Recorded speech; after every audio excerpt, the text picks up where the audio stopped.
If electricity is use for decomposing a substance is called electrolysis. Electricity use कर रहे हैं decompose करने के लिए, तो इसमें हम क्या लेंगे बच्चों, एसिडिक वाटर लेंगे, जिसमें क्या होगा, ऑक्सीजन और हाइड्रोजन क्या हो जाएगी, डिकम्पोज हो जाएगी वाटर में से। एसिडिक वाटर लेना है हमें, ठीक है, क्योंकि वाटर जो होता है वो बैड कंडक्टर होता है, एसिड क्या करता है, इलेक्ट्रिक कंडक्शन को बढ़ाता है, इसलिए हम इसमें एल्कली और थोड़ा सा सोल्ट ऐड कर देंगे ताकि वाटर जो है वो कंडक्टिव हो जाए नेचर में। प्योर वाटर कंडक्टर अच्छा नहीं होता, इसलिए हम यहाँ पर क्या करेंगे, कंडक्शन बढ़ाएंगे। इलेक्ट्रोलिसिस ऑफ वाटर के लिए हमें एक अरेंजमेंट लेनी है, वाटर लेना है, ठीक है, किसी एक मग के अंदर, और साथ में उसमें क्या करने हैं, हमें 2 इलेक्ट्रोड को फिट कर देना है और इलेक्ट्रोड को बैटरी से कनेक्ट कर देना है। बैटरी में क्या होगा, मुझे यहाँ पे इलेक्ट्रोड को जैसे ही कनेक्ट किया है, 6 वोल्ट की मैक्सिमम बैटरी इनफ होती है, सफिशियंट होती है, ठीक है। इनके ऊपर मैंने क्या कर दिया, इसमें वाटर फिल कर रखा है, साथ में क्या कर दिया, इन्वर्टेड करके टेस्ट ट्यूब इसमें रख दी है।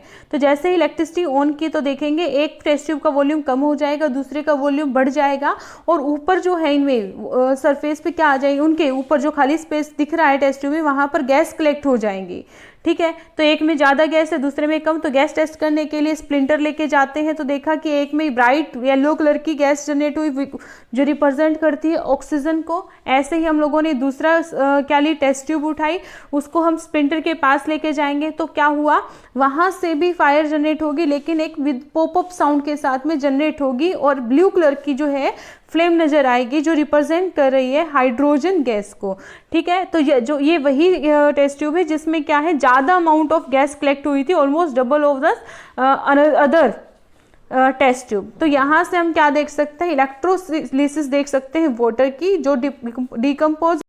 Hello everyone, I hope you all are fine at your home. So बच्चों, जो हमारा लास्ट वीडियो था उसमें हम लोग क्या पढ़ रहे थे, टाइप ऑफ केमिकल रिएक्शन पढ़ रहे थे, और हमने कहा था कि 4 टाइप की केमिकल रिएक्शन हमारे पास होती है। कौन कौन सी होती है हमारे पास, combination reaction, second one is decomposition reaction, third one is displacement, and the fourth one is double displacement reaction, right. अब उनमें से जो हमारा फर्स्ट था combination reaction and the second one is decomposition reaction, वो हम लोग डिटेल में पढ़ चुके थे कि वो क्या होती है विद एग्जाम्पल, राइट। अब आज जो है हम लोग बात करेंगे वो करेंगे डिस्प्लेसमेंट, जो हमारे 2 टाइप्स और रहते हैं, displacement and double displacement reaction की।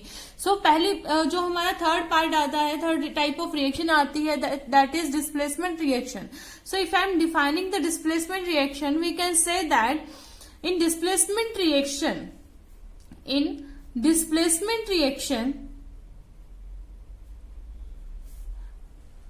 a more reactive element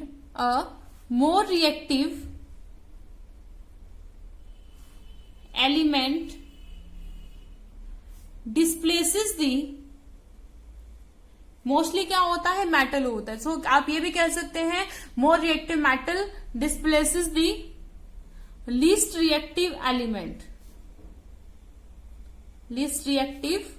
element, ठीक है। यानी कि जो ज्यादा रिएक्टिव होगा वो कम रिएक्टिव को क्या कर देगा, डिस्प्लेस कर देगा, ठीक है। मान लीजिए ये 2 पर्सन है यहाँ पर बैठे हुए हैं, ये छोटा सा है पर बहुत तेज है, ठीक है। बहुत तेज का मतलब बहुत जबरदस्त एक्टिव है, बहुत ज्यादा, और ये जो बड़े वाला है ये क्या है, बहुत ज्यादा आलसी है, ठीक है। तो ये इधर उधर घूमता रहेगा, यानी कि रिएक्टिव बहुत ज्यादा है नेचर में। तो ये क्या कर देगा, अब ये बड़े वाला तो इसको कुछ नहीं कहेगा क्योंकि खुद ही आलसी है, खुद ही नहीं मूव करना चाहेगा। यानी कि जो कम रिएक्टिव होता है वो ज्यादा स्टेबल कंपाउंड होता है, ठीक है। और ये क्या है, काफी एनर्जेटिक है, बहुत ज्यादा रिएक्टिव है नेचर में, वो क्या कर देगा, इसको हटाकर इसकी जगह ले लेगा, इसको डिस्प्लेस कर देगा, ठीक है। इसको इसकी जगह से हटा दिया और इसकी जगह ले ली, क्योंकि ज्यादा रिएक्टिव यही था ना, यही हाथ पैर ज्यादा हिला रहा था, तो यही क्या डिस्प्लेस कर पाएगा, ये तो मूवमेंट ही नहीं कर रहा था ज्यादा, है ना। तो क्या होगा बच्चे, जो मोर रिएक्टिव एलिमेंट होगा वो लीस्ट रिएक्टिव एलिमेंट को डिस्प्लेस कर देगा, and such type of reaction is known as displacement reaction, ठीक है। तो इसका एक छोटी सी हमारे पास एक्टिविटी है। वो एक्टिविटी क्या है कि हम लोगों ने क्या किया बच्चे, एक टेस्ट ट्यूब ली, उस टेस्ट ट्यूब के अंदर कॉपर सल्फेट का सॉल्यूशन डाल दिया, ठीक है। कौन सा सॉल्यूशन डाल दिया, कॉपर सल्फेट का सॉल्यूशन डाल दिया। कॉपर सल्फेट कैसा होता है, ब्लू कलर का होता है, ठीक है, आपको पता है SO4 के ऊपर 2 नेगेटिव चार्ज होता है, तो कॉपर के ऊपर क्या होगा, 2 पॉजिटिव होगा, है ना। तभी आपका जो कंपाउंड होता है वो क्या होता है, न्यूट्रल होता है। और इस कॉपर 2 पॉजिटिव आयन की वजह से ही इस कॉपर सल्फेट का जो कलर होता है वो क्या होता है, ब्लू कलर होता है। वो किस टाइप का ब्लू कलर होता है बच्चे, कुछ इस तरीके का ब्लू कलर होता है। ये जो मैं ब्लू कलर इसके अंदर फिल कर रही हूं, ठीक है, इस टाइप का ब्लू कलर होता है किसमें, कॉपर सल्फेट के अंदर। अभी मैं तो थोड़ा सा फाइनली इसमें फिल नहीं कर रही हूँ, सो आई होप आप लोग इस चीज को समझेंगे, ठीक है। तो ये मान लीजिए मैंने क्या ले लिया, एक टेस्ट ट्यूब के अंदर कॉपर सल्फेट को फिल कर दिया। ये क्या है, कॉपर सल्फेट का सॉल्यूशन है मेरे पास। और इस कॉपर सल्फेट सॉल्यूशन के अंदर मैंने क्या कर दिया, 3 आयरन नेल्स ली मैंने। क्या लिया, कॉपर सल्फेट का तो सॉल्यूशन ले लिया, एक्टिविटी कर देख रहे हैं हम लोग, और 3 आयरन नेल्स ले ली, जिसको आप कीले बोलते हो, ठीक है। और आपको पता आयरन नेल्स कैसे कलर की होती है, ग्रे कलर की होती है। तो उसने क्या किया, तीनों आयरन नेल्स को with the help of thread, ठीक है, 3 आयरन नेल्स थी, उनमें से 2 आयरन नेल्स को क्या कर दिया, थ्रेड से बाइंड कर दिया, धागे से बांध दिया, और 1 आयरन नेल्स को सेपरेट रख दिया कहीं पे, ठीक है। अब उसने क्या किया बच्चे, 2 आयरन नेल्स को एक थ्रेड से बांध दिया और उसको किसके अंदर डिप कर दिया, इस कॉपर सल्फेट सॉल्यूशन के अंदर डिप कर दिया। इस तरीके से 2 आयरन नेल्स को डिप कर दिया with the help of thread, ठीक है। अब जैसे ही इसने इसको थ्रेड क्या कर दिया, हैंग कर दिया। 1 आयरन नेल्स को एक प्रूफ के लिए कि भी आयरन नेल्स का कलर ये था, उन्होंने क्या कर दिया, एक सेपरेट रख लिया उसको, गॉट इट। अच्छा, अब उन्होंने क्या किया, ये जो कुछ अरेंजमेंट तैयार किया है उसको 15 से 20 मिनट तक ऐसे ही रहने दिया, ठीक है। अब 15-20 मिनट के बाद उन्होंने क्या ऑब्जर्व किया, उन्होंने ऑब्जर्व किया कि जिस सॉल्यूशन के अंदर उन्होंने क्या किया, पहले तो ये जो थ्रेड में आयरन नेल्स थी, उन आयरन नेल्स को बाहर निकाल लिया, ठीक है। और जिस सॉल्यूशन के अंदर, यानी कि जो कॉपर सल्फेट का जो सॉल्यूशन था उसका कलर कैसा था, ये ब्लू कलर था, ठीक है। ये जो ब्लू कलर था ये कैसा हो गया, फेड हो गया। कैसा हो गया बच्चे, फेड हो गया एक तरीके से, इस तरीके से, यानी कि इसने क्या कर दिया, अपना कलर लूज कर दिया। ये आपको दिखाई दे रहा है ना, ये क्या हो गया, फेडेड ब्लू कलर इसको देखने को मिला। एक्चुअल में हुआ क्या, यहां पर फेड ब्लू कलर यहां पर मिला। अच्छा, और जो आयरन नेल्स थी, आयरन नेल्स शुरू में जो उन्होंने क्या किया, यहां से जो आयरन नेल्स ली, इनको मैच किया किससे, जो पहले उसने आयरन नेल्स ली थी उससे। तो जो पहले वाली जो आयरन नेल थी उसका तो कलर था ग्रे, और जो बाद में सॉल्यूशन में से जो आयरन नेल्स निकाली उसका जो कलर था वो कैसा हो गया, ब्राउनिश सा हो गया, ब्राउन कलर का हो गया, ठीक है। जैसे ही हमने क्या किया, उन आयरन नेल्स को कॉपर सल्फेट के सॉल्यूशन से निकाला, तो उन्होंने अपना कलर लूज कर दिया और कैसा हो गया, ब्राउन हो गया। और सॉल्यूशन कैसा हो गया, सॉल्यूशन हो गया बच्चे कैसा, डार्क ब्लू से लाइट ब्लू हो गया। तो ऐसा क्या हुआ कि जिससे सॉल्यूशन का कलर भी चेंज हो गया और आयरन नेल का कलर भी चेंज हो गया। अगर इसकी एक रिएक्शन हम लोग देखें तो रिएक्शन कुछ इनके बीच में इस तरीके से हुई। हमने क्या लिया था, आयरन की नेल्स ली थी, उसकी रिएक्शन किसके साथ में करवा दी, कॉपर सल्फेट के साथ में करवा दी, ठीक है। कॉपर सल्फेट किस फॉर्म में था, एक्वस फॉर्म में था। तो यहाँ पर क्या हुआ, हमें जो लास्ट में यहाँ पर ये जो प्रोडक्ट मिल रहा है वो क्या मिल रहा है, आयरन सल्फेट मिल रहा है, प्लस में क्या मिल रहा है, कॉपर मिल रहा है। आयरन सल्फेट प्लस में कॉपर मिल रहा है। एक्चुअल में देखो क्या हुआ, मैं आपको बताती हूँ। जो आयरन होता है वो क्या होता है, रिएक्टिव होता है, रिएक्टिव होता है as compare to copper, as compare to copper. तो इसलिए इस आयरन ने क्या कर दिया, इस कॉपर सल्फेट में से कॉपर को हटा दिया। देखो कॉपर गया ना यहां से, और कॉपर की जगह पे क्या आ गया, आयरन आ गया, और आयरन सल्फेट में क्या हो गया, ये कन्वर्ट हो गया और कॉपर रिलीज हो गया, कॉपर बन गया। अब यहाँ पर कलर चेंजेस पे कैसे इफेक्ट आया वो देखते हैं। आयरन का कलर कैसा था, ग्रे कलर था। ब्लू में ग्रे कलर मिलाओगे तो क्या होगा, कलर में चेंजेस तो आएंगे, राइट। अच्छा, अब कॉपर का कलर कैसा होता है, आप लोगों को पता है कि जो कॉपर का जो कलर होता है वो होता है कॉपर जैसा ही होता है, ऑब्वियसली रेडिश ब्राउन सा कलर होता है। तो अब यहाँ पर कॉपर ही तो आया, यानी कि जो आयरन नेल्स थी उसके ऊपर क्या डिपॉजिट हो गया, कॉपर का, क्योंकि आयरन की जगह किसने ले ली, एक तरीके से कॉपर ने ले ली ना। तो आयरन नेल्स के ऊपर हल्का सा कॉपर डिपॉजिट हो गया, दैट्स वाई इसका कलर क्या हो गया, ब्राउनिश हो गया। और आयरन का कलर तो वैसे ही डल था, तो इसने कॉपर सल्फेट के कलर को भी क्या कर दिया, डल कर दिया। तो यहां से हम कह सकते हैं कि जो आयरन था उसने कॉपर सल्फेट सॉल्यूशन में से कॉपर को डिस्प्लेस कर दिया, और इस तरीके की जो रिएक्शन होती है वो क्या कहलाती है बच्चों, डिस्प्लेसमेंट रिएक्शन कहलाती है। तो ये रिएक्शन किस किस के बीच में होगी, जब आपके पास में ऐसा कंपाउंड हो जिसमें एक एलिमेंट ज्यादा रिएक्टिव हो, दूसरा क्या हो, लिस्ट रिएक्टिव हो, तो मोर रिएक्टिव लिस्ट रिएक्टिव को डिस्प्लेस कर देगा। ठीक है, जिंक के आप एग्जांपल ले सकते हो, जिंक और अगर कॉपर सल्फेट की रिएक्शन कर रहा हूं तो यहाँ पर क्या हो जाएगा, जिंक सल्फेट मिलेगा और क्या मिल जाएगा, कॉपर। तो जिंक ने भी क्या कर दिया, कॉपर को डिस्प्लेस करा दिया। और भी एग्जांपल ले सकते हैं आप, लेड का ले सकते हो, लेड की रिएक्शन कॉपर क्लोराइड के साथ करवा दीजिए, आपको लेड क्लोराइड मिल जाएगा। ठीक है, और क्या मिल जाएगा बच्चे, कॉपर मिल जाएगा। कॉपर आपको पता है, देखो जितने भी हमारे इलेक्ट्रिकल वायर्स होते हैं वो कॉपर के बने होते हैं। क्या, जैसे हमारा गोल्ड और सिल्वर होता है, वो उनमें कभी रस्टिंग नहीं होती, जड़ नहीं लगता, जल्दी से खराब नहीं होते। उनके बाद में ज्यादा दिनों तक टिकने वाला मेटल हमारे पास कौन सा होता है, कॉपर होता है, राइट। उसमें भी जल्दी, वो भी ज्यादा रिएक्टिव नहीं होता है। ठीक है, देखते हो आप इलेक्ट्रिकल वायर कहाँ इतनी जल्दी से खराब होते हैं, लेकिन आयरन में क्या हो जाता है, रस्टिंग हो जाती है, जर लग जाता है जल्दी से, तो वो ज्यादा रिएक्टिव हुआ ना as compare to copper. That's why तो जो कॉपर, आयरन भी क्या था, ज्यादा रिएक्टिव था, ऐसे जिंक ज्यादा रिएक्टिव है कॉपर से, लेड भी ज्यादा रिएक्टिव है एज कम्पेयर टू कॉपर। तो ये इस तरीके से हम डिस्प्लेसमेंट रिएक्शन को क्या कर सकते हैं, डिफाइन कर सकते हैं। उसके बाद में हमारा फोर्थ टाइप या फिर last type of the chemical reaction आती है, which is double displacement reaction. क्या आती है बच्चे, डबल डिस्प्लेसमेंट रिएक्शन। तो डबल डिस्प्लेसमेंट रिएक्शन होती क्या है, नाम से पता चल रहा है। देखो जितनी भी टाइप ऑफ रिएक्शन हम लोगों ने देखी है वो सारी की सारी हमें नाम से ही पता चल रही हैं। डिस्प्लेसमेंट में भी डिस्प्लेस किया, डबल डिस्प्लेसमेंट में दो चीजें डिस्प्लेस होंगी। ठीक है, तो अगर मैं डबल डिस्प्लेसमेंट को डिफाइन करूं तो यहां पर मैं कहूंगी ion of exchange take place, ion of exchange takes place, ion of exchange takes place. ठीक है, यहां पर क्या होगा बच्चे, आयन का एक्सचेंज होगा। आयन से आप क्या समझते हो, आयन कैसे होते हैं आपके, दो तरीके के होते हैं, कौन कौन से होते हैं, कैटायन भी होता है और अनायन भी होता है।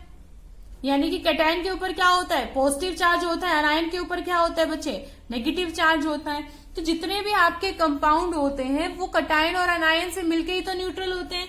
ठीक है, तो अब इनमें होता क्या है एक्चुअल में, जो ये जो आपस में आयन जो है इनके वो आपस में एक्सचेंज हो जाते हैं। ठीक है, पहले मैं एक रिएक्शन डिस्कस करती हूँ। एक छोटी सी एक्टिविटी की अगर मैं बात करूं तो हमने क्या लिया बच्चे, एक टेस्ट ट्यूब ली, क्या ली, एक टेस्ट ट्यूब ले ली मैंने। उस टेस्ट ट्यूब के अंदर मैंने क्या क्या लिया देखते हैं। ठीक है, ये जो नीचे वाली टेस्ट ट्यूब है उसमें मैंने बेरियम क्लोराइड ले लिया, BaCl2। जो मैंने दूसरी टेस्ट ट्यूब ली, एक और टेस्ट ट्यूब ले ली मैंने, उस जो दूसरी टेस्ट ट्यूब के अंदर मैंने क्या लिया है, सोडियम सल्फेट लिया है, Na2SO4, barium chloride and sodium sulphate. अब ये जो सोडियम सल्फेट था उसको मैंने क्या कर दिया, इसके अंदर डालना शुरू कर दिया। ठीक है, सोडियम सल्फेट को बेरियम क्लोराइड के अंदर डालना शुरू कर दिया। तो जैसे ही मैं सोडियम सल्फेट को बेरियम क्लोराइड के अंदर डालती हूं तो मुझे यहाँ पर छोटे छोटे इनसोल्यूबल पार्टिकल दिखाई देने लगेंगे। सॉल्यूशन आपका गाढ़ा होना शुरू हो जाएगा और छोटे छोटे पार्टिकल विजिबल होना शुरू हो जाएंगे। इनसोल्यूबल ही है, ऑब्वियसली बात है। अगर सोल्यूबल होते तो क्या होता बच्चे, इसमें सोल्यूबल होता तो क्या होता है, यहाँ पर वो मिक्स ही हो जाते, इसमें दिखते ही नहीं, है ना। तो इनसोल्यूबल सब्सटेंसेस मुझे यहाँ पर दिखाई देने लगे, इनसोल्यूबल पार्टिकल आप इसको कह सकते हैं। कब दिखाई दिए, जैसे ही हमने सोडियम सल्फेट को बेरियम क्लोराइड में डाला तभी हमें क्या दिखने लगे, इनसोल्यूबल पार्टिकल। तो ये इनसोल्यूबल सब्सटेंसेस या इनसोल्यूबल पार्टिकल क्या कहलाते हैं, प्रेसिपिटेट कहलाते हैं। क्या कहलाते हैं, इनको हम कहते हैं प्रेसिपिटेट। और इस टाइप के रिएक्शन जिसमें प्रेसिपिटेट बनते हैं उनको हम कहते हैं प्रेसिपिटेशन रिएक्शन। क्या कहते हैं बच्चों, प्रेसिपिटेशन रिएक्शन। तो अब इसके अगर मैं रिएक्शन देखूं तो हमने क्या लिया था, सोडियम सल्फेट लिया था और दूसरा हमने क्या लिया था, बेरियम क्लोराइड लिया था। और इनकी जब रिएक्शन करवाई थी तो मुझे क्या मिला था, बेरियम सल्फेट और प्लस में क्या मिला, NaCl मिला। बेरियम सल्फेट और क्या मिला, NaCl मिला। ठीक है, तो यहां पर आप देखिए कि हुआ क्या, सल्फेट जो था उसके साथ में सोडियम था, प्रोडक्ट में क्या हो गया, सल्फेट के साथ में क्या आ गया, बेरियम आ गया। क्लोराइड के साथ में बेरियम था और प्रोडक्ट में हमने देखा था कि तो क्लोरीन के साथ में क्या आ गया, सोडियम आ गया। तो ये किस फॉर्म में जाएंगे, सबसे पहले तो सोडियम सल्फेट टूटेगा, किसमें टूटेगा, SO4 2 नेगेटिव में, और दो इसने क्या ले लिए भाई, सोडियम के ऊपर तो एक पॉजिटिव होता है तो 2 सोडियम इसने यूज कर लिए, है ना। और ऐसे ही क्या हुआ होगा, BaCl2 टूटा होगा, Ba के ऊपर क्या होता है 2 पॉजिटिव और क्लोरीन के ऊपर होता है -1, तो 2 क्लोरीन इससे यूज कर लिए। तो ये किस फॉर्म में डिस्प्लेस हुए हैं, आयन की फॉर्म में। Ba2 पॉजिटिव इधर गया, Na पॉजिटिव इधर आ गया, तो क्या हुआ, इनके आयन आपस में क्या हुए बच्चे, एक्सचेंज हुए। कुछ बच्चे कहते हैं कि मैम ये क्या करें, सल्फेट इधर ले जाए, क्लोरीन इधर ले जाए। एक ही बात अंडरस्टूड होना चाहिए, मेनली हम मेटल के बारे में हम दिखा देते हैं इस तरीके से, वो आपकी मर्जी है। लेकिन एक तरीके से अगर क्लोरीन और सल्फेट भी जाएंगे तो वो भी क्या है, अभी आयन ही तो है, चाहे वो कैटायन है चाहे वो अनायन है। तो डबल डिस्प्लेसमेंट रिएक्शन के अंदर क्या होता है बच्चों, एक्सचेंज ऑफ आयन होता है। क्या होता है, एक्सचेंज ऑफ आयन होता है। और जब ये आयन एक्सचेंज हो रहे होते हैं तो ऐसे केसेस में, काफी केसेस में इस तरीके के इनसॉल्युबल सब्सटेंसेस भी बनते हैं। And such type of insoluble substances is known as precipitate, and that type of reaction in which precipitate occurs is known as precipitation reaction. ठीक है, अगर कोई आपसे पूछे कि प्रेसिपिटेशन रिएक्शन होती क्या है तो उसको हम क्या कह देते हैं कि ऐसी रिएक्शन जिनमें प्रेसिपिटेट बने, प्रेसिपिटेशन रिएक्शन होती है। ठीक है, तो जो प्रेसिपिटेट बने वो किसके बने, यहाँ पर बेरियम सल्फेट के बने।